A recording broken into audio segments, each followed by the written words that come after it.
A senior Tory MP has denied that the UK is interfering in foreign affairs after the Chinese ambassador to London blasted Western countries for their response to the Hong Kong crisis. In a speech today, Liu Xiaoming accused the government and the influential Foreign Affairs Committee of making irresponsible remarks and taking the side of the protesters. Read more. US condemns unjustified use of force in Hong Kong after night of violence. I think when the British government criticises Hong Kong police, criticises the Hong Kong government in handling the situation, they are interfering into China's internal affairs, he said. But Foreign Affairs Committee Chair Tom Tugendhat called for an end to the violence and refuted the suggestion that the UK's response was inappropriate.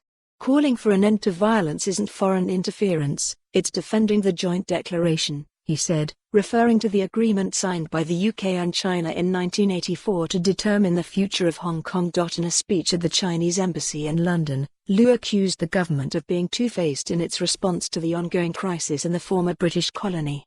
They look like they are balanced, but as a matter of fact they are taking sides. That is our position, he said. He also slammed the Western media, saying that reporting on Hong Kong was misleading and did not give enough prominence to violence perpetrated by the protesters. The territory has been engulfed in violent clashes over the last 6 months, as protesters voice their anger over a perceived tightening of control by Beijing. In a dramatic escalation last night, police laid siege to the Polytechnic University, firing rubber bullets and tear gas to pin down anti-government protesters armed with petrol bombs to stop them from fleeing. Protesters have accused police of brutality, and the latest clashes have drawn condemnation from the US, which branded the police crackdown as an unjustified use of force. A Foreign Office spokesperson said the UK was seriously concerned by the escalation in violence from both the protesters and the authorities.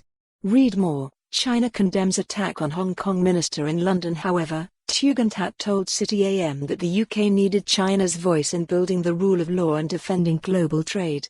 That's what has seen China and Britain prosper over many years and will ensure we continue to work together, he added. Main image credit, Getty. For more on this story, visit the news article link.